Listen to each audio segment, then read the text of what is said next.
What up, roomies? Every superhero, every unforgettable villain, every incredible universe you ever fallen in love with starts with an idea in somebody's imagination. But how does that idea become a comic book people actually hold in their hands? Tonight's guest is a comic book and science fiction writer, Jay Corso, and we're pulling back the curtain on the creative process from building the worlds and the characters to finding artists, getting published, and what it really takes to bring in an organic comic to life. Whether you dream of creating your own comic, writing your own story, or just curious about how the industry works behind the scenes, you're gonna love this one. Welcome, Jay Corso, to In the House. Thank you very much for having me, Ariel. Thanks, man, for being on. Yet again, I'm a big comic book fan, and when I have people like yourself who are creative in that world, I just love to dive deep and just check out your creative process and your work as well. So, how did you actually get into like doing comic books and like writing sci-fi and all that? Okay, so it's a little tricky because I think it's something that since I was a kid, it's something Yeah, that's always been around. Comics, movies, cartoons, they've always been around. And whenever I came across something that was just awesome, like whatever that means, it's a very loose definition, but it means something for everybody else. Like I'm sure it means something else to you than to me. But whenever you came across something awesome, I'm like, I want to be able to do that. I want to be able to make something that makes someone feel the same way. So science fiction, for I guess, was part of that. Science fiction is sort of allows for greater expression of ideas and allows for maybe being a little more crazy, a little more outrageous, yeah, because you're not stuck in realism. Realism tends to get boring to me. Realism is boring, but sci-fi, fantasy, all these things are exciting because you can just bring in zombies, or you can bring in space, or you can do something insane, something outrageous and crazy, yeah, but it makes the theme more exciting. It makes the story more exciting because you have this fantastical thing that just enhances the viewing experience. Something, whether it's aliens or Batman, but it's something that out of the ordinary. It's something that goes out of the ordinary that makes the experience more exciting. It makes the story more interesting. So that was one aspect of it. And science fiction was kind of the genre that does that for me. It's a yeah, genre where the idea is the driving engine, the engine of the story. So comics, it's something that's always been around. I cannot remember seeing, even before I could read. I remember reading Snoopy. Remember reading the yeah, Snoopy comic strips, yeah, and just and you're looking at the pictures and kind of making my own little story until I got older and I could read, and then, oh, okay, I see what's going on now.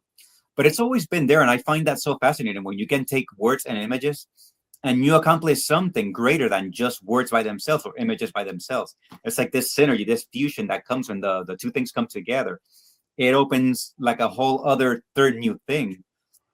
And the way you can do tell stories with it is infinite. There's really, we're barely scratching into the surface, even though comics have been around arguably for a very long time. We are just getting started, and we're also going through a phase in culture where everything is like it's any genre goes. It doesn't have to be superheroes and only. It can be comics about LGBTQ. It can be comics about experience of a particular people. It can be anything. yeah, So I find that very exciting. So I did shorts. I did a few shorts here and there, and I was always leaning more into movies. Like I did a few short films, so that kind of took my attention. And I was really gung ho about making a feature, like a guerrilla style feature. Like I was talking to people, like, let's commit 4 to 6 weekends. Let's just do the thing. Let's do what we can do. Let's give everything we got. But at the end of that, we'll have a movie. Don't worry about whether it's good or bad. Let's just do it. Like we'll yeah, have a movie and we'll have credibility. But I could not find people committed enough to do that. I made a few short films and I was really excited to dive into a feature, but people just wouldn't commit to that. People just they kept flaking out. Then pandemic happened, so like we all do the social distancing thing, and now I'm frustrated. I'm like, well, what can I do that I don't have to rely on anybody. I don't have to count on other people to do that. And I have these pages from something that I'm a little experiment that I made a while back, where it was just images but no dialogue. I wanted to see if I could tell a story pure visuals only. I didn't quite succeed, but I dig up the pages. I'm like, okay, there's a story here. I pick it up again and I start kind of like breaking it down, adding images, adding yeah, drawings. And all of a sudden I have a whole comic book. I'm like, wait a minute, I have a thing here. So I put it in PDF form, and then I just put it on Gumroad. And now that's the second part of the story, I guess, where we catch up now, where it's like Yeah, selling things. You know, I can create things, but I don't really know how to like market and sell. So that's the next aspect of that. That's the next phase of the story of how do you market yourself? How do you market a comic book? How do you market yourself as a brand, as a creator? So that's where you're catching me. I get you on that. Like when it comes down to like branding yourself is always, and and I've gotten this advice from other people, is always selling yourself, right? Mm, You that's got, what it is. Yeah. and whatever it is, whatever you're selling, it could be a comic book, in my case, a podcast or music. It's whatever, right? The one thing Mm, people enjoy the most, and yet again, this is what people told me, is that seeing the story of that artist or that creative or whatever that person's into, grow from the ground up. People love that story, mm. and they love Yeah, watching an artist grow, and they love seeing the improvement from like rough sketches to now you could go out and buy my comic book and hold it in your hand. You know what I mean? that's the thing. It's very exciting to go from something that you could only show in your head and you couldn't really show it Yeah. with share with people to now it's like a thing. I mean, in this case, it's a digital thing, but I'm looking into how to make physical copies of it, and I'm looking at comic cons also to go to and just get a table and do that. But yeah, like that's where we find ourselves in that aspect of branding and the part of, like you said, selling yourself. And that's the part where I'm always like or at least I was. I'm better about it now, like, but before that, the idea of like putting myself out there was terrifying. So that was kind of the first obstacle. Like I had to learn to just be comfortable, like be have faith in this thing that you did, and start just start sharing it. That's and I think that's was everybody's fear and holding them Mm, back, because for me it was, I think my life is boring. mm. Outside of I here, I can relate to that. I Yes, totally. I feel like my life is boring. Like, yeah, I do creative shit. Like, I make music, I do the podcast, cool. But outside of that, like, I'm mostly doing what, administrative work, editing, and working on those things. So it's like, what is there to show that that's not the grind, right? Yes, yeah. And this is, I guess, where we have to be careful with like spending too much time on social media, because influencers, they have you believing that they live these amazing glamorous lives. And I'm seeing more and more that often they're faking those lifestyles. Yeah. Or if not, they're not showing the true identity of it. You know what I mean? And I said this on a previous Yes. podcast as well. Is social media shows the probably like the inception of the idea, but they Mm, never show the work until it's finished. You know what I mean? They only show the finished product, and the success behind it. They don't show the late nights. They don't show the heartbreak. They don't show you getting frustrated and having to start over. They don't show the pitfalls of it. They yes. show only the success stories. And you know, nowadays with the mentality that society has and the consumerism of it, is like everybody expects these kind of creative projects to be done in one, two, three. Mm. Yes, yeah. I call that the story behind the story, which Yeah. sometimes it can be more interesting than the actual story. Like you're presenting the comic book or the movie or whatever, but the making of the thing sometimes is more interesting than the thing itself. Like you said, the frustration, having to start over. Like I imagine when you started your podcast, you probably had to learn a little about how to record sound effectively, how to edit sound. Like there was all this Actually, stuff behind it. no, actually, I've been the funny thing about it was that I I was an audio engineer. I still am an audio engineer. Oh, So okay. so the podcasting thing wasn't too hard. Like, at least with the editing portion, it was more of how to set up the cameras, how to make the picture look good, how should I put Mm, the lights, how should I color the image itself when I'm doing post production. It was all of that had me like, oh shit, maybe I'm way over my head on this. But exactly. Yeah. I had a good support system, and my boys was there. The ones I originally started this with, they were there, and they was like, "You could do this," and none of us have any knowledge of this, so unfortunately, you're gonna have to learn it, and that responsibility was kind of on me, but I appreciate it because I've learned so many skills from this. Yeah, exactly. Yeah, like this is where I guess personal growth comes into it. Like Yeah, the idea of like stepping into discomfort and getting comfortable with the discomfort that comes with, like, deciding that you're gonna do this thing, starting to do it, and then, like, you know, having to learn how to do it. Like, I imagine when you started your podcast, you probably had to learn a little bit about how to record sound effectively, how to edit sound. Like there was all this stuff behind it. maybe getting a little bit of success and feeling good about it. Then you kind of hit the dip, and all of a sudden everything is difficult. Everything seems Yeah. and Jay? okay, yes. Yeah, It yeah. looks You like I broke cut up a out for little like a bit. second. Yeah, yeah. What Okay. were you saying? Yeah, like I was saying, like at first, maybe you start feeling, you get a little bit of success with the thing. Yeah, You start making a little bit of progress and you feel great about it. But then you hit that dip, you hit that area where like it feels like everything is pushing against you and you want to quit and you begin to like second guess yourself. And that's the thing that they don't talk about. Like that moment when you feel like, the dark soul of the dark night of the soul, where you're like, you feel like you probably are faking it or like you're not cut out for that. And that's when that support system comes in, like the people who believe in, keep going, keep going. It's just temporary, keep going to yeah, find the energy, the motivation to keep going when there's no reward for it. There's no like a financial reward. There's nothing. It's just something that means a lot to you. It's something that means a lot to you. And that's the thing, like that aspect of, go and keep going when things are getting difficult. When you begin to second guess your talent, when maybe you share something on social media and someone makes fun of it, a troll like attacks you, and they don't know what you're going through at the moment. You may be very vulnerable at the moment when you read that comment, and then it just yeah. adds to the insecurity and the fakeness that you feel. And that's the thing, like in some ways I feel doing creative work is more endurance than actual talent. Like the talent will come from the doing, like the talent, Yeah. that originality will come from the doing. But having the endurance to keep going when things are getting difficult, when everything is pushing back against you, like, like it feels like you're not making any progress, or like everything you're trying is not making progress. Like to find that motivation to keep going, that's usually, I think that's the key ingredient. If you have the endurance to keep going, or to just take a breath and just calm down and then okay, start over again without like losing your mind or anything like that, Yeah. then I think that you will be okay. That if you can endure, you can just keep going in spite of the frustration and in spite of the difficulties. But the thing about it is like everybody goes through that, right? Like every creative person goes through that. Anybody who's like really trying to like go after something goes through that, right? Like in the beginning, they get recognition, like, oh shit, Jay, you're doing your comic book. It's gonna be fire, it's gonna be dope. And then like when you hit a certain point, it's like silence, right? Mm. Because you're just working on it. You might give little updates here and there, whatever, whatever. You're not gonna see that same reception because everybody's already on the wavelength that you got this coming out. So they're anticipating that finished product. And yeah, it does suck when you're putting out so much, you're putting out content or you're putting out, a part of yourself and there's no response, there's no positive feedback. And even the little bit of feedback that you get from like, somebody who's trying to troll you or whatever.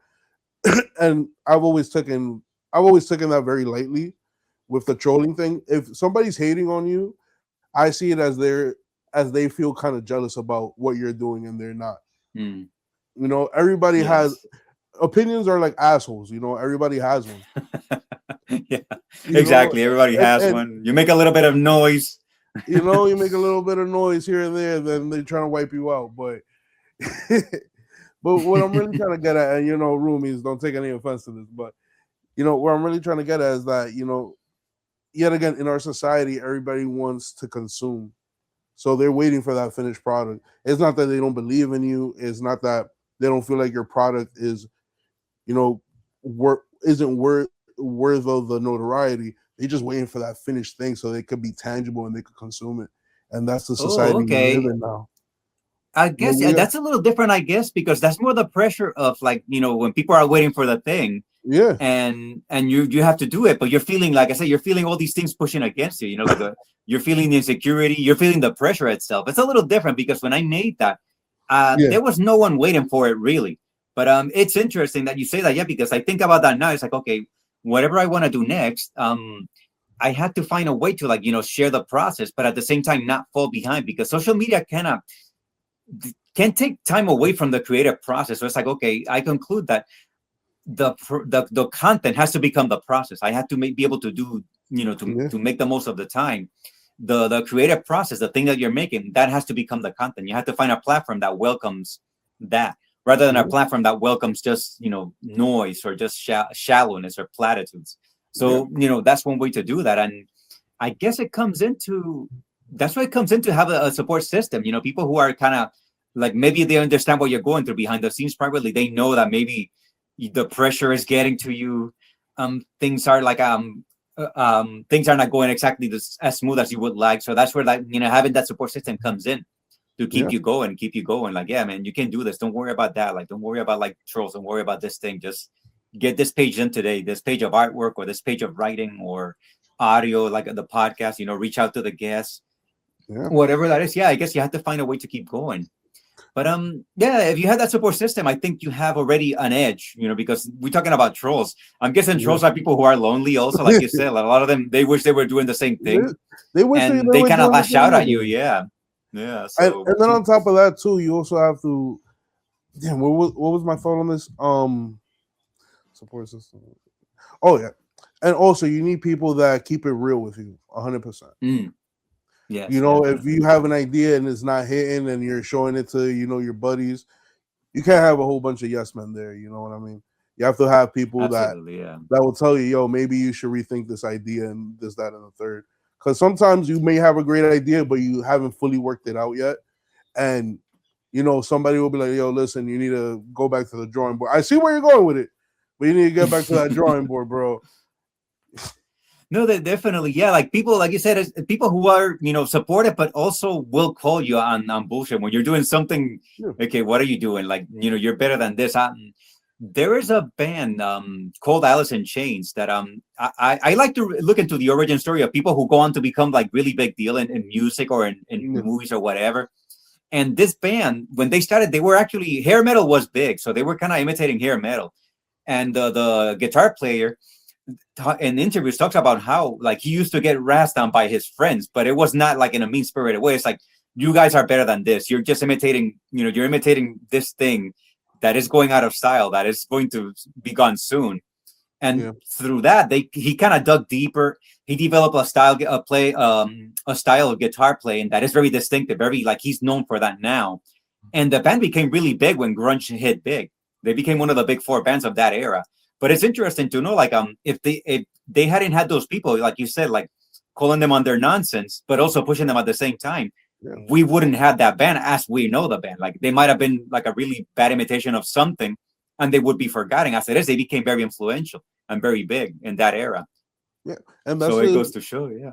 and no, but that shows the importance of having a support system that not only supports you, right, but also tells you the truth. A lot of people want to be in your Yes.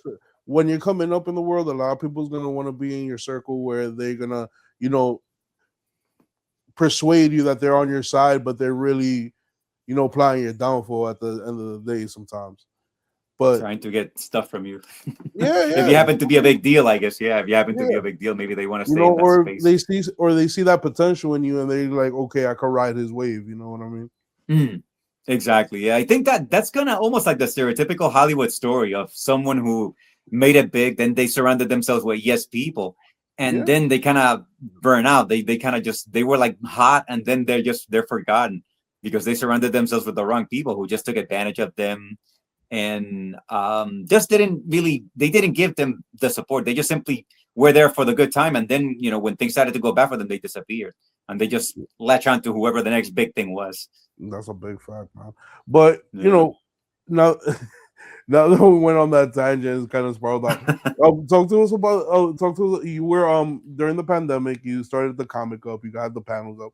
So like, what was like the main idea of the comic? Like, what did like, what happened from the inception to like now?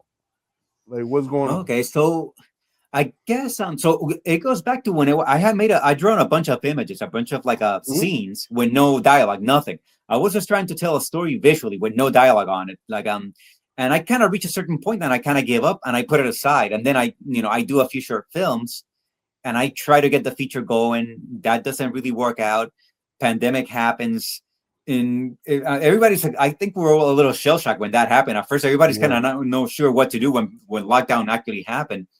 And I'm kind of like that. And I just dig up the pages again and I look at them and I'm kind of finding something different, I guess, from what I found the first time. Like I see something here, like, okay, like, I got this far with just images alone. But if I start adding dialogue here, there, it was a spontaneous process. Like I would take like a little post-it, little post-its, and I would write something and I would stick it on a page.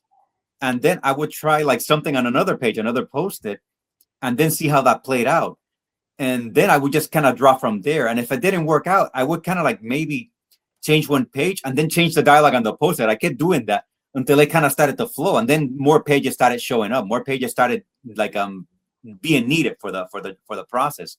So it's Okay. an interesting process in that it's a little bit spontaneous. It was not like I set out from the beginning, and the intention was something mysterious and suspenseful. I guess like I love suspense. I guess in media, like that's my favorite Yeah. genre. Like something building anxiety, like um I'm trying to give you examples of like actual things like The Fog, maybe John Carpenter's The Fog, Yeah, yeah, I remember the fall. Halloween, like movies where there's like a sense of menace, a building sense of menace. Like it keeps building and building, and then it builds to a head, and something has to happen. So I was going with that premise, the idea of like a situation happens that feels random at first, and then gradually, as you start hearing things as the event, the random event starts being discussed, you find out there's more stuff we didn't know, like more information comes into the picture where that you didn't have before, and that changes your perception of what you thought at first. So it's something, I guess they call that unreliable narrator. It's something where like the story begins to gain depth, but also becomes a little more mysterious. It leaves you confused, even as you're gaining information. You're still a little bit unsure of where things are at, and then something happens, a plot twist that changes the narrative completely. So, and I love that when I come across that in like in movies and comic books and novels. Like I love that. I'm like, well, I want to try. I want to do that for someone. Someone picks up my comic. I want to give them that sense of anxiety of like impending doom. You're not sure what's going to happen, but apparently whatever it is not going to be good. So I love that Okay. stuff. Yeah. And I feel you, man. That sounds super dope. And like, so like when it comes down to it, right? You're building the story up. What are like the influences behind the story? Or are you just like going based off of like what you really feel inside? Like, what are the influence? What's influencing the story and driving it? Okay. I guess one writer that really influenced me a lot is Philip K. Dick. He is best known Yeah, for Blade Runner. Like his novel was yeah, the basis for Blade Runner. And but another book of his that was adapted into a movie is called The Scanner Darkly. It's by Richard Linklater, the guy who made Dazed and Confused, and oh man, I'm trying to think of any other movies. I'm quoting movies from a while ago. I'm not really watching a lot of modern movies. yeah. But anyway, he made a movie. He made a movie out of a novel by Philip K. Dick called A Scanner Darkly, about how there's like an undercover cop who, to go undercover, he has to take this drug, to blend in with the drug dealers. And this drug has an effect that it splits the brain into two separate hemispheres. So he is literally two different people. Okay, And doesn't know that he is actually kind of narking on himself. He's actually kind of pursuing himself, but he doesn't know it because of the effect that the drug has, how it splits the brain into two separate entities. So his undercover identity and his real persona, they're like now two separate entities. So but he doesn't realize this. So it creates all okay, this confusion, all these feelings of weirdness, in addition to the effects that the drug has on him. It's a trippy novel. It's hilarious, and it's really tragic also because of the effect that the drug has. It's the effects are permanent. Like the guy, like the brain damage he's doing to himself is yeah. permanent, Oh but shit. he's still committed to somehow getting this drug dealer. So there's that tragic aspect in that all these people that are in his circle, they all, they suffer the effects of the drug. But at the same time, it's hilarious to watch him interacting under the effects of the drug. So I was thinking a little bit of that. I was thinking a little bit of that situation, but I was like, okay, instead of introducing a drug into the mix, I want to make the story itself the drug. Like the story itself is the thing that trips you up and starts taking you down. Like it kind of winds up on itself. It sort of becomes a rabbit hole. And it's also like the Mobius strip. It's something that kind of spins back on itself. And when it does that, it's a little bit different. So it's not quite what you remember you for the first time. Then it does that yet again, and it's a little bit different. It's like this. It's almost like a short story, but you're seeing it a little bit different every time. So that's kind of the premise behind it. The detective that was taking the drug that split his brain into, and it was kind of tragic because the effects were permanent. So essentially, he's taking this drug that splits his brain into two separate hemispheres. So his undercover persona and his real persona become two separate entities. So he doesn't know that he's kind of like chasing himself, trying to narc on himself. And then there's Yeah, the side effects of the drug that are permanent. So there's that tragic aspect of it because him and the circle of people he hangs out with who take this drug, you can see they're gradually just falling apart, like becoming, worse and worse mentally.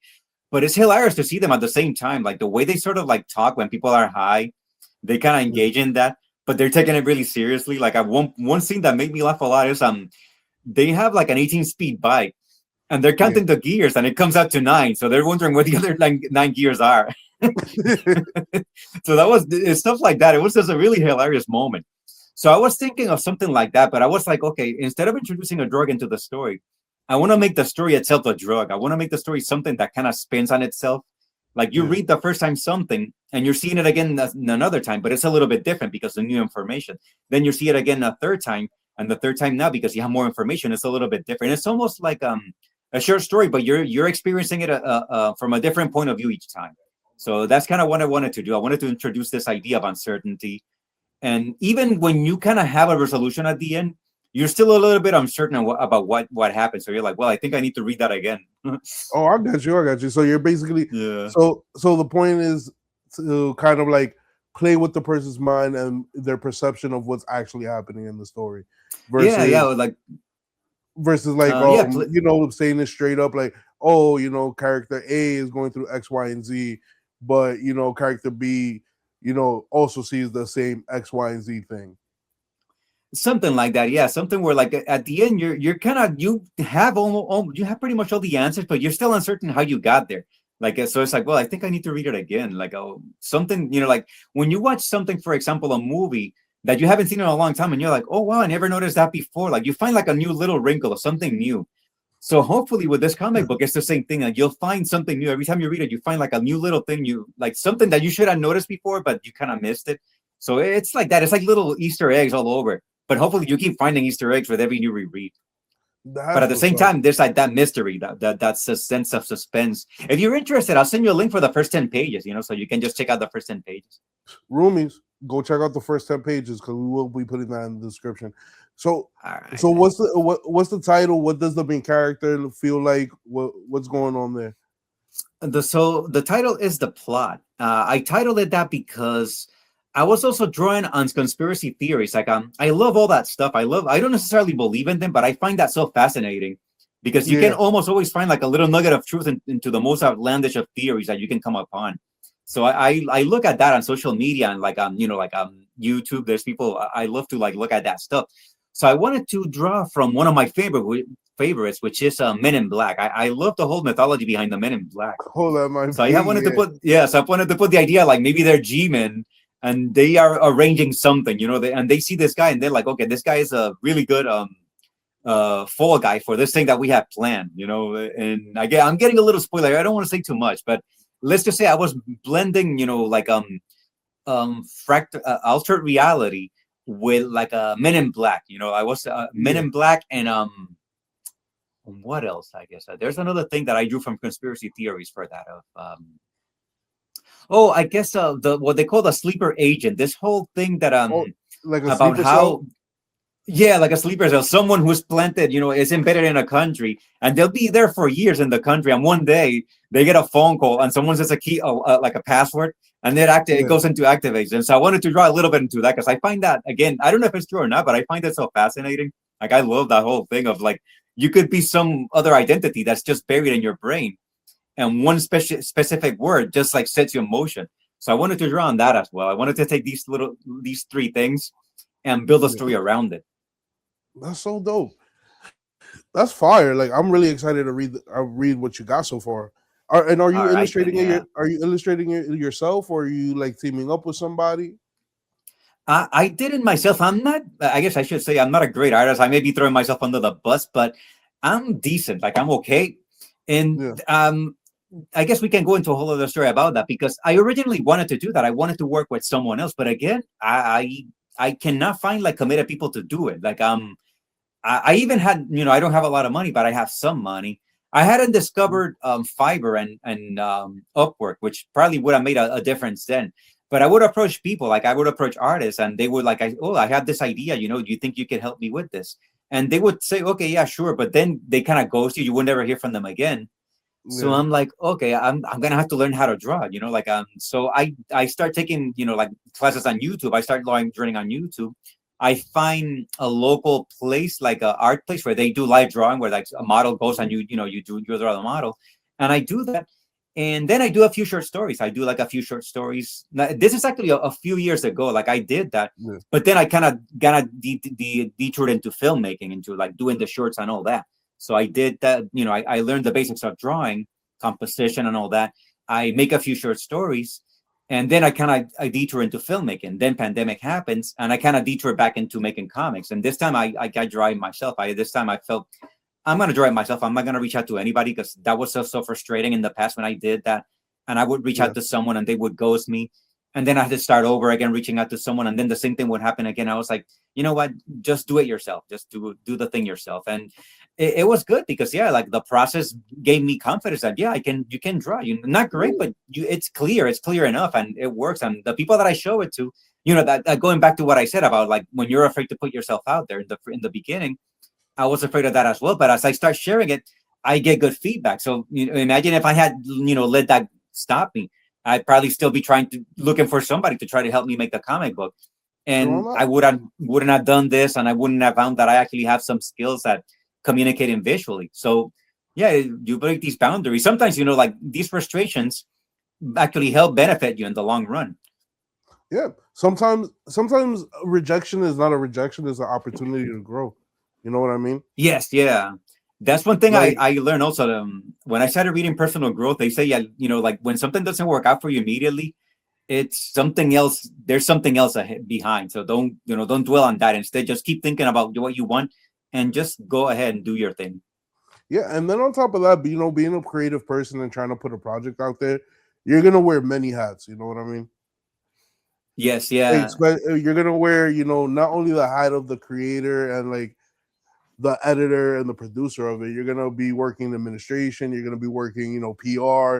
You got all these different hats to make sure that that whatever you're creating, gets the most exposure possible, so that way you can put it out there.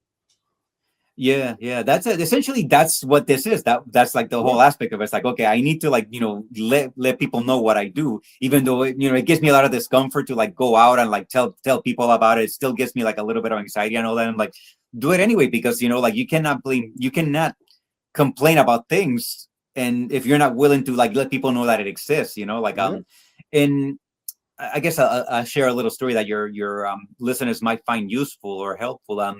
In 2019, I went to a Comic Con in Boston. Like I made mini comics of all the shorts that I made, yeah, and I just got a table. I was really excited into the whole idea of like I'm gonna get a table. I'm just gonna do this thing, and I go there, and like the whole weekend goes by, and I really didn't sell anything. Like I didn't sell a thing. Like the whole weekend came by. Like I would be there Saturday morning. I would talk to people, but no one bought anything. Sunday morning, I'm like, well, it's okay. It's okay. It's early. Sunday, the same thing happens, and Sunday evening, the Comic Con ends, and no one came. Like no one came to the table at all. So I was kind of bummed out about that. But then, like over the next couple of days, I'm thinking about that, and I was like, you didn't tell anybody that you were not going to be there. Like you didn't advertise on Facebook. You didn't post it anywhere.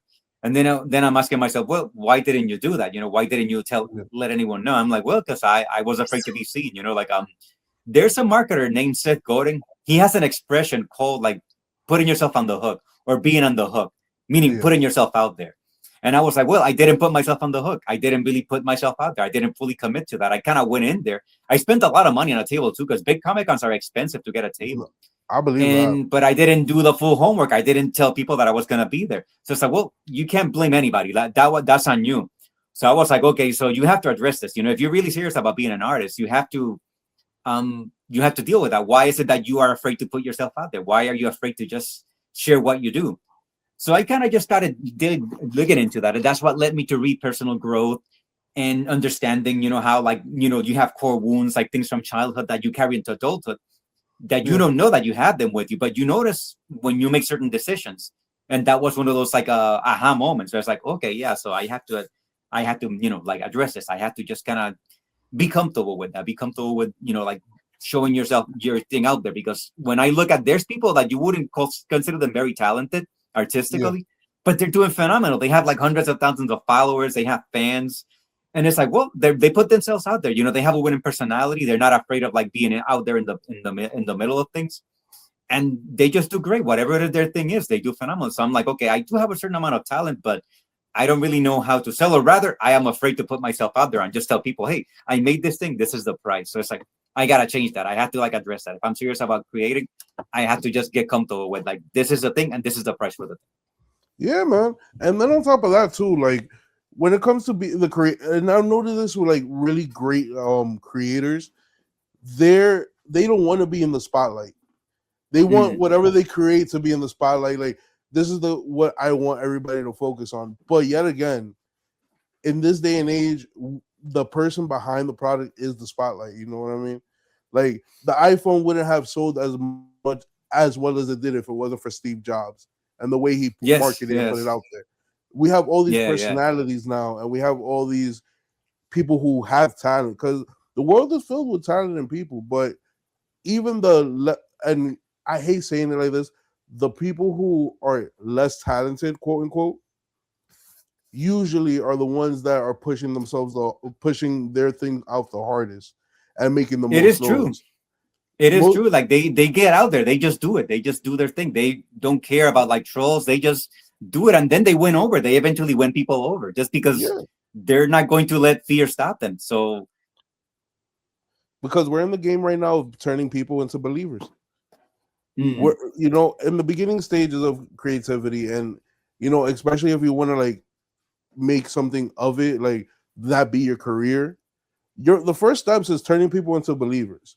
Once you could do that, you could put whatever you want out there, really. Like whatever creative process you have in your mind, you could put it out there. Like for instance, like Steven Spielberg, right? One of the greatest directors of all time, hands down.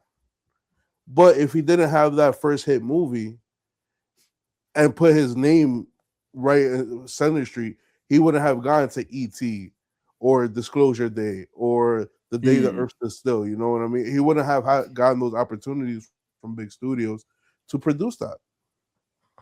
Exactly. Yeah, I guess you have to kind of just do it. Just do the best you can. Put yourself out there and just accept it. Accept it. Like going back to what you said earlier, you talk about like how the brands, and often again on social media I see people that you're not sure exactly what it is that they do, but they're well known. Like they have like millions of followers or subscribers, and again they're just putting themselves out there in a big way, in a big fearless way. So it's like that's it. Like you have something. Just put that thing out there. And that's kind of what I do now. Like I have a Facebook, but I'm not really active on Facebook, but I'm going to start doing more stuff there. But I have a Substack, which I like because it's like having all these platforms into one, because you can do long and short form content there. You can do video and you can do audio as well. So I don't know if you've ever heard of that platform. You may want to consider posting your audio there as well. No, I've heard of Substack, but I've never gotten into it or like really found out what Substack is. Is it like a forum? What is Substack? Like explain okay, so Substack, the foundation of Substack is writing. So you can post like they have notes. I guess what they used to call tweets, and now they call it posts on X. There's notes. It's like short ones. But you can also write like block style. You can write it longer ones if you want. Like if there's a subject, like the subject that you write about here, you can do that. But you can also post video as well. So like, for example, what you do here, you can post maybe like a short piece. Like you could take this conversation, for example, that we're having. You can do it in short pieces, and then you can schedule like the longer piece. Or if you just wanted to do the audio only, you can separate the audio from the video and just post the audio in chapters. So it gives you so much flexibility.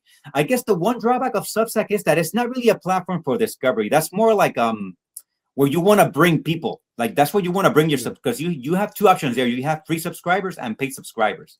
So you can have like the stuff you post, but then you can have some behind the scenes, extra chapters, and you can do paid subscription for that. Or you can just do a Patreon. It gives you the option. It's very flexible. So, like I said, you can do writing, you can do audio, you can do video. All of those are there. The algorithm is not great, but that's what you would use Facebook or Instagram or something else. That will be your hub of discovery, and you would lead them into Substack. Okay. So I got you. it's something that you may want to think about. I'll send you a link to mine so you can check it out. You can see what I do there, because I have videos there as well. Yeah, definitely send that over. I definitely want to check it out.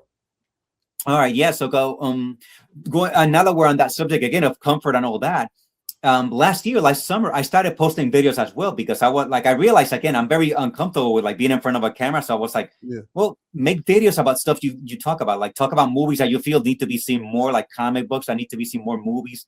So I started doing that as well. I started posting videos as well and on that platform. I actually one great thing about that platform as well, and I'm not affiliated with them. It's just that I really like the platform. Yeah. Is if you have a YouTube, you upload a video to Substack, and it'll give you the option if to automatically upload it to YouTube as well. So it'll actually upload it for you anywhere. If Okay. you have a TikTok and you include your TikTok link and you want to include a short video, it'll ask you, do you want to upload this to TikTok as well, or do you want to upload it to your other platform? So it's very Well, that's versatile dope. in that sense. That's Yeah. dope. So yeah, so you may want to use it. I'll I'll give you a link so you can check it out and you can decide if you're gonna add that to your hub of like a platforms. And what you should But do with like the videos that you're like talking about, like movies and whatever on, like gather like, all right, just a quick tip, like on Instagram and TikTok, you could schedule all your videos. So you could take all the mm, videos from like your Substack and just post them up on TikTok too, or and mm, Instagram and just schedule it out. Like I'm pretty sure since you started last year, you have like a plethora of videos, like or a nice decent amount. You could just I do, yeah. stack them up and just put them to schedule out and let people automatically discover you on the algorithm, organically. Okay. No, I mean, you gave me an idea. Actually, I hadn't thought of doing that, but yeah, because I do have quite a few videos. Like, because I was, to get comfortable with talking, I was doing like 1, 2 videos a week, and then gradually I reduced it to one, where I was doing 1 week I send a post and a written post and 1 week a video. But now I'm like, okay, maybe I could do that. Yeah, because I don't have a TikTok, but I am thinking of getting one. So it's like, okay, maybe that will be a way to get a TikTok. Just put the shorts there, Yeah. and I guess does TikTok put obstacles if you try to link another platform that is not TikTok? Because you know how Facebook doesn't let you promote things, your other things. I'm Really? wondering if Does it? TikTok does that too. I It think doesn't? it does. I think it down how would I say it down rates something Oh, unless really? it. This is what somebody told me I've because I never talked know. to people. Well, I'm gonna be honest with you. The only really real thing I do on on like Facebook, to be honest with you, is like connect with people. Okay. Everything else I promote through like my Instagram and my TikTok. To be honest with you, but the one Okay. thing I don't like about TikTok, and it's frustrating because it's not like Instagram. You see how when you open up your Instagram, you can kind of set it to like business versus personal. Yes. Yeah. And like if you put it like as a business content creator account, it'll give you certain options to like put links on certain places that like if you had it on your personal it wouldn't. Okay. Yeah. Yeah. TikTok is not like that. What happens is that they'll unlock features as your account grows. Oh, so you start very basic, just being able to Yeah, post and yeah. maybe So it'll include just be some like hashtags, and here. that's it. It'll be like, yeah, you could put hashtags. You could navigate through the platform regularly, but it's not like you could put a link on your profile until like you hit like 1,000 subscribers or 1,000 followers or Mm. whatever. Then Also, you it'll cannot unlock. even include links until you reach a certain number of Yeah, followers. Then. yeah. Oh, okay. Oh, wow. It wasn't it. It didn't used to do that, right? It changed, I No, guess, after it well, almost no, got but shut down. yeah, the algorithm changed up, but I think they did that because they wanted people to grow their accounts before they start filtering people outside. At least that's what I'm thinking Okay. because it does I make think sense. that makes sense. Yeah. Because Like they it want to kind of makes keep. sense. Yeah. Like, all right, grow at least grow to 1,000 subscribers before you tell them to go check out your YouTube channel. So that way, at least you have Oh, 1,000 okay. people on here that could go to your YouTube channel, and that would be 1,000 more people on your YouTube channel or your IG or Mm. whatever. Okay, so I guess yeah, because my when you mentioned that my idea was to like you said to take all these short clips and put them on TikTok and then include like a link to Substack, but I guess I'm not gonna be able to do that, right? If I open an account now with TikTok, I can't do that. You can't do it right away, but yet again, what you could do is that you could you could set it and forget it. You could just go to like TikTok Studio. You could do that browser based or on your phone, right? Go to TikTok Mm. Studio, upload all your videos, schedule them, put whatever comments and hashtags you want, and just set the day, set the time, and let it go. And then you check it once a Okay. week. Whenever you feel like checking it, you check it, see how your performance is. You'll get comments, you'll get all that stuff, and you reply to Okay. people, interact with them, and help your shit grow out. Okay, yeah, I'll try that. Yeah, I'll try that. I'll hit you up when I'm there. Then that way we Yeah, can let me connect know, over there as man. well. Because that's how I If do it for the you ever feel like podcast. doing lives. I I mm, I want to get into live, but if I do like live, I want to do it like on either YouTube or like Twitch. Okay, I get you. Yeah. And I guess I'll have like my phone on a different tripod where I'll have it like live streaming a TikTok, but I really would rather do it like with like all the equipment, like straight to Mm, like Twitch or like YouTube or something like that, where I know where my like core audience is at. okay. Yeah. I guess your core audience right now is or your main platform is Instagram. Then. No, my main platform is you for the podcast is YouTube. Oh, okay. Okay. I do have the podcast on Spotify as well. Roomies, make sure to go check out this the Spotify. But I started on YouTube, so I kind of like use that one as my main, and then everything else branches out from there.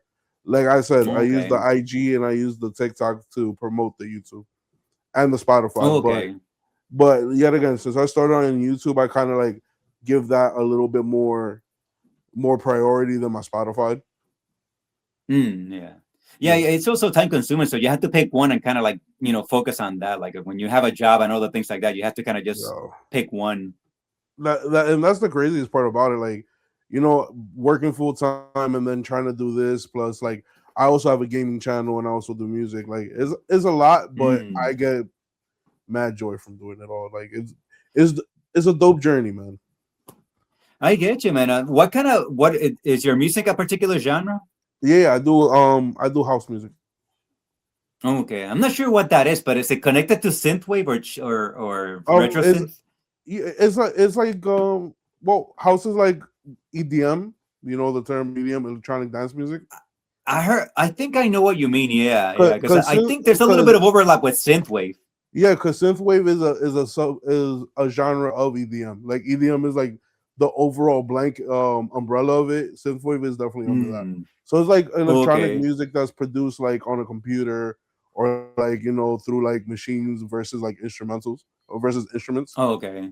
Yeah, No, because I love like synth. I love retro synth. Like there's a few yeah, musicians that I like.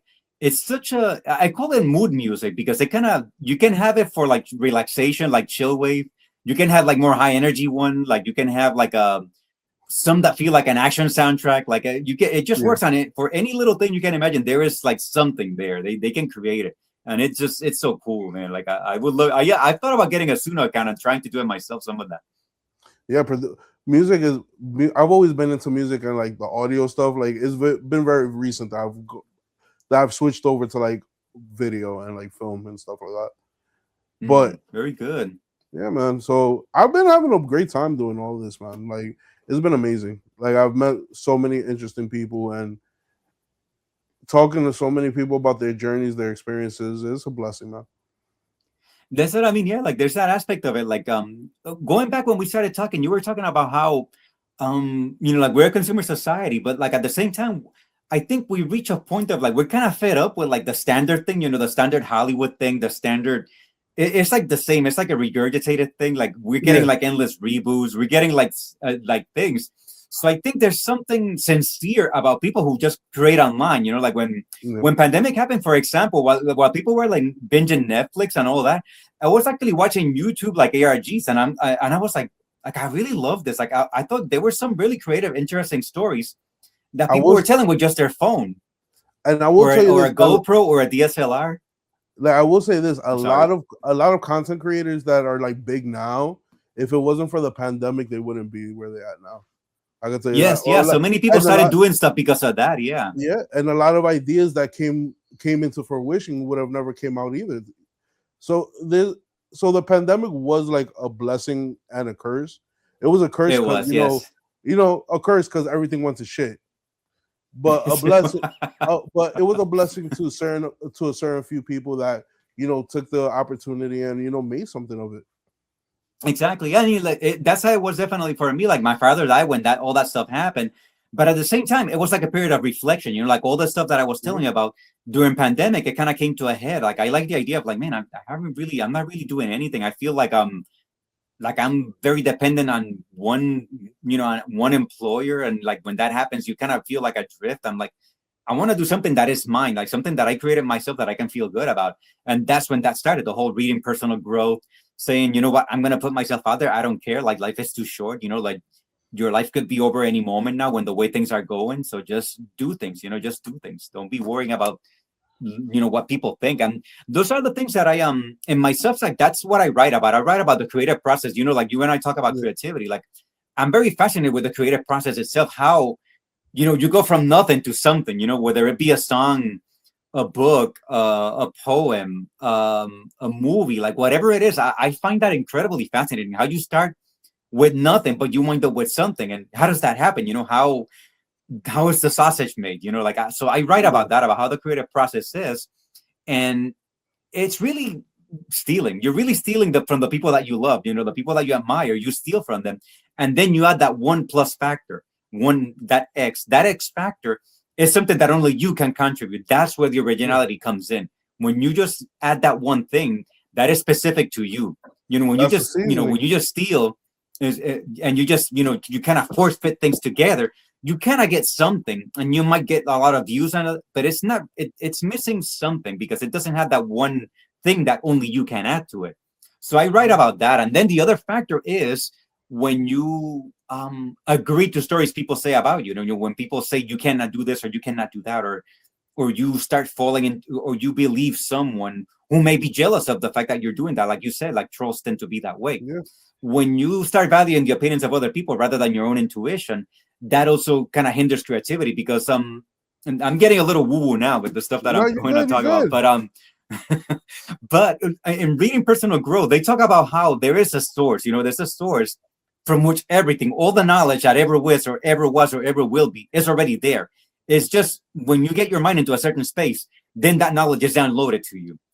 But if you're in a state of mind that where you're more concerned with what people will think, that creates like a barrier. That's at least how I visualize this. From all the Yeah. stuff that I read, I visualize that as like, when you're in a certain state of mind, you create this invisible bridge between you and this source. And stuff comes to you, ideas, whether it be for a business, for art, for what you should do with your life, like how can I get fit, whatever it is. So there's something that is very predominant in your mind, and if you're in the receptive state of mind, that information will just be downloaded to you. And then it's just making a decision to act on the information or not act on it. But when you're concerned with what will your family think, or what will your friends think, or what will people say, you're putting actually an obstacle to this source to give you the information that you need, or at least to get you started. You'll get like little bits of information. You get like one little idea. You suddenly get an idea for something. Let's say it's a beat. In music, Yeah. it's just a beat that came out of nowhere, and you'll start going through your sounds, through your collection of sounds, looking for that beat. And then you gradually find that beat, and then the next little thing comes, like a little rhythm, or like a little sound, like a little arpeggio or something. And you just start adding that, and the next thing comes to you. Like, you're not gonna get everything at once, but you get little bits and pieces. Like one great way to explain this, you were talking about Steve Jobs, and you have you seen the quote by Steve Jobs, the one that says you can't connect the dots looking forward, you can only connect the Yeah. dots looking back. So you have to get Yeah. started and have faith that the dots will connect somehow. Well, the dots are just a little bits of information that are coming from the universe. They come to you, but if you don't act on it, it goes to another person who may be looking for the same thing, who may be in their antenna is looking for the same thing. Yeah. If that information comes to you and you act on it, then the next little bit of information will come to you, and the next bit of information. And maybe you And get stuck to a certain point, but let's say you go out to a club or something and you meet someone who has that these missing piece you happen to be looking for. yeah. It's really energy. It's that you're out in a receptive mode, and the people and the things you need will come to you, will appear, will actually manifest. Yeah. But No, if and you're yeah, worried about what people will think, you're now putting barriers. Your energy now is closed off energy. So that person will walk past you to someone else. no, you're absolutely correct. And when I all right, and I'm gonna just touch on a couple of key points that you said, right? For Okay. instance, like the whole thing that connecting to a higher source where there's this infinite knowledge and all knowledge that's up there, that's that ever will be, or basically all the knowledge in the universe that ever will be, shall be, and ever could be. That's actually something called the Akashic Records. What is it called? The Akashic Records. Okay, I've seen that. I Yeah, haven't read it, but I have seen that on YouTube thumbnails. yeah, yeah. Oh Yeah. wow. It's like this mysterious energy field that you know, all living beings can tap into, but you have to be in that receptive state. And a good Mm, story with that is, all right, back in the early, don't quote me on the year, but in the 1900s, late 1800s, early 1900s, when mm, Alexander Graham Bell invented the telephone, right? yeah. There was a person in France who also invented the telephone at the same time. The only Mm, difference was that Alexander Graham Bell put the patent on it first. yes. But this thing that when people have the same similar idea and it comes through at the same time, that's them tapping into source, but also the universe pushing humanity forward and saying, you guys need this. So boom, the people who are receptive to this is gonna get it. Yeah. Right? Yeah, that's it. Essentially, I remember the same thing being said about the steam engine. You know, when the idea Yeah. for the steam engine first came along, they said a number of people were actually had the same idea. It's just some kind of hesitated, but some started acting on this. Some started building something, and And whoever built it first and then patented it first, maybe they're the ones who claim it. they're the ones They who get their win. name after them. And then on top of that, when you walk with the intention to do things, the universe doesn't deny it. You know what I mean? And it Mm, goes either good or bad. Whatever your intention is and you put your full energy into it, the universe is going to provide you with the opportunities to make it happen. It's up to mm, you to receive that. You know what I mean? To be receptive to that. So yeah. when it comes down to it, and a lot of people, and this is what people get um confused about when it comes to like quote unquote manifestation is that, and I'm gonna, piggyback off of what you said, you have to start the action, you have to be in action in order to make things happen. You could wish for $1 billion every day, but if you're not out there trying to hustle for that and put something out in the world, you're never gonna get that billion Yes. dollars. You know what I mean? Act, Yeah. Yeah. you know, and yes, intention is a part of it. Having faith in yourself and believing in yourself is a part of it. But if you're not out there taking the action, taking the initiative to actually do it, it's not gonna happen. Yeah, exactly. I guess one problem of the self help industry is Yeah, that they talk about manifestation and they say like vision boards and like living in the end and all that, but they kind of tend to exclude that part that well you can visualize, you can think about it all that, but like you said, you have to do things, you have to also take yeah, action. And you may not know, like I guess part of what stops people, like I know in my case that was a thing, is that we want like a blueprint of everything laid out in front of us, the whole hmm like a trail of like breadcrumbs. And all you get is just one little thing at a time. Part of it is because I guess there's so much going on in our heads that to be in a receptive state is something of a skill itself. You have to kind of train your brain for that. But you will get that one idea. It's like, okay, act on that one idea. And then maybe it will not work. Maybe it will not work. But along the process, something else will happen or something else will come along that says, why don't you try this? Why don't you do this thing? So, but yeah. it starts with that action. That action is what starts the process of more things coming your way or more Like, ideas or more things. and the thing with like the whole like self improvement section of like literature, they do a great job of helping people identify their intention. But right, then this is the thing about it. Yet again, that's a business, right? So they're not gonna Mm. give you all the sauce out in one read. Yes. You know what I mean? They They're want gonna to be like, keep you okay, coming back. cool. They want to keep you, yeah. Yeah. For instance, the biggest one, The Secret. You remember when The Secret came That's out the and one. Yes. Yeah. everybody was like, "Oh my god, everybody has to try this manifesting shit out." The Secret. Oh my god, right? But The Secret does an amazing job of telling you how to set your intention. But never once do they tell you, "Yo, listen, you got to go out there and get it too. You got to Yes. put Yeah. yourself in the position for this to come into fruition." Because yet again, and this is going back to like that $1 billion example that I gave. I'm not gonna make $1 billion just sitting in my house not doing it. Yes. You Yeah. know what I mean? Essentially, that's it. It's like there is a price, I guess. Like the thing that you want has a price. And the Yeah, price for that is, whoever you are now, like, because it's going to require to do things that will put you in discomfort. It may mean having to make more sales calls, yeah, cold calling, um doing something that you probably have been avoiding doing, like what they call resistance, something that you're yeah. avoiding doing. In my case, it was, just putting myself out there, just doing it more frequently, but also like sharing what I do and just not caring. So, to use an example, but there's something that you have to do, that you have to kind of leave who you used to be. The process will be uncomfortable, but at the end of the process, you become the person who can receive that. Like, I'm now, we're now in 2026. I look back at myself in 2020, and it's like looking back at a stranger, from where I am Yeah, now to where I was in 2020. It's like looking back at a different person now.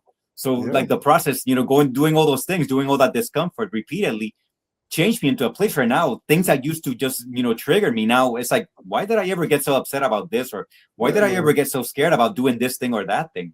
And it's a process that is ongoing too. It's ongoing. It's always, always, always. Listen, I truly feel that the whole purpose of our existence, or at least like our level of awareness, is to experience, right? Mm, And we're here to experience life at its fullest. And I truly believe that whatever a person wants to do, they should be able to do, except if they're like mm. harming people and doing, wild shit like that. You know what I mean? Yeah, yeah, yeah. But if you have great intentions, you really want to do it, you should be able to do it, and that's what we're here for. And Exactly. Yeah. Whether and it be like, running a flower shop, or like maybe helping animals, like whatever, something that yeah, compels you to, like, you can have a job where you make a lot of money, but you're probably not fulfilled. There's something yeah, more that you want to do beyond making money, that gives you a feeling of accomplishing something. And it could be, like I said, it could be running a flower shop, or it could be volunteering at the shelter. It could be whatever that is. It's specific to you. Like I was mentioning earlier, that yeah, X factor. It's something that is very specific to you, but you have to kind of sit still and listen. Like the culture is always having you do something, always doing things like hobbies, load you up on hobbies. And I'm the opposite. I'm like, no, like, start disconnecting a little bit from people, like, journal, meditate, and eventually you'll come up with something. Like, there's yeah. something that you want to do, but maybe again you're thinking about what people will say if they see me, like, giving bath to like all these like abused animals, or Mm. But or the like thing if they about see it me is that making flower arrangements and I'm a power broker. Like, if you have that in your mind, you're creating a cloud. You're creating confusion in your mind. yeah, but the thing about that is that we're we're out here, and it's just human nature to like, take into consideration the opinions of our community, right? But we take in so many other people's opinions and ideas of who we are, that Mm, it's hard for anybody to sit there and just listen to yourself and kind of figure out who you are on your own, and kind of like say, all right, cool, like this is what I truly want, versus and you could be, you could have two different faces, right? And I don't mean like being yes. two-faced, but I mean two different faces. Like you could go out and be a Wall Street, the top guy in Wall Street, right? Making 8 figures a year, Mm, right? But then when you get home, you're writing children's books, or you're looking yes. into how you could help save endangered animals and all these other things, because that's what your true calling is. Like, Yes, like it modern fulfills something. It fulfills another yeah, side of you. Like, you're making a living, you're living very comfortably, but there is something that, it's almost like I guess, like a heavenly calling, something that gives you a yeah, sense of fulfillment, that you're doing something beyond just being influential or making money. Like, it gives you a yeah, sense of like you're giving something, and you're also getting something from the giving. yeah, So we're getting because a if it, little abstract here, but no, I completely get it, but because the it's like idea is that, yeah, like, you're yeah, go you're ahead, sharing sorry. your gift with the world in the way that you think is right. You know what I mean? That's And it. it's Yeah, in a not, way that makes sense to you. Yeah, yeah, that makes sense and that connects with you. And a lot of people, that's it. Yeah, a lot of people need to do that more often, and a lot of people need to like listen to themselves and get to that point. exactly. Yeah, and it could be that. It could be that they're in a place where they feel that they cannot do that. Like they feel they Yeah, cannot do that, and it's like, well, you need to rethink that. Rethink, your environment, like your circle, like the people you hang out with. It they make you feel that you cannot freely express that side of yourself. Maybe that's just not your circle for you, or maybe it's not the entire circle, just some elements of that circle that maybe they're not. They're kind of indirectly making you feel constrained, like that you have to kind of show up as one thing, but not at your totality of who you are. Yeah, but that's 100% true. But if that's how you feel around the people that's closest to you, maybe those aren't the people that you should have around you. Yes, yeah, exactly. It may mean, but then that's where the Yeah. discomfort comes in, because it may mean having to start over. Like you feel you're Yep. 30 and you're too old to be like making new friends, and so you stay in a situation that you feel like that's not fulfilling to you. Instead of saying no, like I want to do this thing, I need to find people who do this thing, and you don't Yep. have to like cut them out of your life, but just gradually start hanging out with them less, and then start spending more time on that particular thing, whatever that may be. Whatever No, that thing may be. and definitely on top of that, everybody has to also recognize that some people are going to walk your path with you for a certain amount of time. Some people are going to Mm. walk your path with you for a lifetime, and it's not Yes, yeah. necessarily walking your path as in y'all doing the same career or have the same interests, but just have that relationship where that person's always going to be in your life, or if that person came into your life just to teach you something and then y'all part ways. Yes, yeah, we have Yep. to, accept that. It's like you said, there's only, Yep. you're maybe they're there for a particular thing, and that's it. And we need to be comfortable with that. We don't need to, like see that as like a loss of something, because then, behind that person comes someone else to give you Yeah. something new, to bring you something else. So Yeah, and yeah, yeah. we need to do things to better identify those type of relationships where, you know, I'm coming in, for instance, like let's say I meet, I don't know, yet again, I'm gonna go with Steven Spielberg, right? Mm, Let's say I meet Steven Spielberg, he takes a liking to me, and he shows me the film industry and how to be a director and all this, right? After I learn all of that, me and him may be cordial, but he's not gonna be my best friend. We'll have a exactly, relationship, yeah. but he's not gonna be somebody I call when I'm up at 2, 3 in the morning worrying about my kid being in the ER. You know what I mean? Or Yes, something yeah, like like or something of that nature, something drastic. yes, yeah. But yet again, people come into your life to teach you things. People come into your life to be in your life for the entirety of it. It all depends on Yes. the energy and the reciprocation between y'all two. That's it, Yeah, yeah. And we yeah, just have to just accept that that's how that is, like it's yeah, always going to be like that. There's always going to be people in and out of your life for different reasons and for different stretches of time. yeah, man. So, yeah, great Well, conversation. definitely, but Jay, before I let you go, right? The last and final question that I always ask all my guests: do you have any final thoughts, words of wisdom, or advice for the roomies? Advice, I guess the most obvious advice is um disconnect from the noise a little bit. Like a social media is great, but it can also be like a depressing. So like it can also make you feel inadequate. It can make you feel like you're not living your life. So use it, as it's using you, it's using your time. Use it to look for things that build you rather than things that make you feel inadequate, make you feel like you're not enough. Because that's a big thing. Like influencers, they're trying to sell you their stupid course on whatever, and they try to make you feel like you're not gonna be anyone until you have this course, until you sign up for my program or something. No, Yeah, look for things that build you, that make you feel excited, that make you feel involved, make you want to do something and share that thing with other people. So I, f- that's one. I feel you, man. And with that being said, roomies, remember you're enough, and there's only one of you out there, and you're the only one with that type of sauce. Pause. No homo. You already know.